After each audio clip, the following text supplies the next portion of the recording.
India गठबंधन का जो जन्म हुआ, जन्म लेते ही वो बहुत बीमारियों से ग्रस्त हो गया। फिर वो आईसीयू में चला गया, फिर वो वेंटिलेटर पे आ गया। फिर नीतीश जी ने उसका अंतिम संस्कार कर दिया पटना में। इंडिया गठबंधन मुझे नहीं लगता कि बचा हुआ है, इसलिए अब इंडिया गठबंधन नाम की कोई चीज बची नहीं। इस देश में कोई नहीं है जो अदालत के आदेश को ठुकरा दे या ना माने। अदालत का आदेश मानना ही पड़ेगा। ये खटखटा रहा है कि जो है हिंदू जो पूजा पाठ वहाँ हो रही है उसको बंद किया जाए। देखिए, भारत एक लोकतांत्रिक देश है, भारत में एक लोकतांत्रिक व्यवस्था है, यहाँ न्यायपालिका है। न्यायपालिका के फैसले पर हमें भरोसा रखना चाहिए, हमें न्यायपालिका पे यकीन करना चाहिए, हमें विश्वास करना चाहिए और न्यायपालिका के फाइनल डिसीजन का इंतजार करना चाहिए।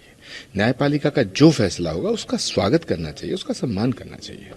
कोर्ट का ही आदेश था कि वहाँ पे पूजा अर्चना शुरू की जाए, लेकिन नहीं, उस आदेश को नहीं माना जा रहा, बार बार कोर्ट का दरवाजा खटखटा। इस देश में कोई नहीं है जो अदालत के आदेश को ठुकरा दे या ना माने।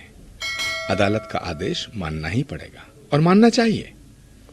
हमें अपनी अदालतों पर भरोसा होना चाहिए।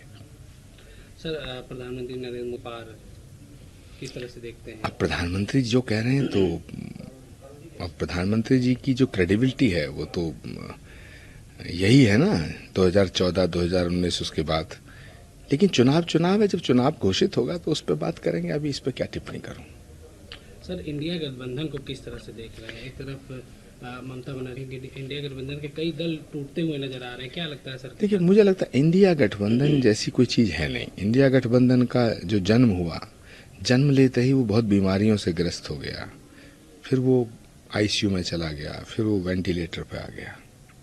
फिर नीतीश जी ने उसका अंतिम संस्कार कर दिया पटना में। इंडिया गठबंधन बचा कहाँ है?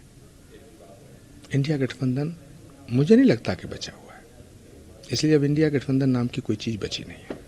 तो सर, सरकार बनी, कांग्रेस की सरकार आती है तो हम जाति जनगणना कराएंगे, आरक्षण में जो 50% की जो सीमा है वो उसको हटा देंगे। देखिए, राहुल जी जो कह रहे हैं उस पर मैं कोई टिप्पणी नहीं करना चाहता। उस पर टिप्पणी करने के लिए जयराम रमेश जी हैं, सुरजेवाला जी हैं और कांग्रेस के सभी वरिष्ठ। Subscribe our channel for latest news and updates, and don't forget to press bell icon for latest notifications.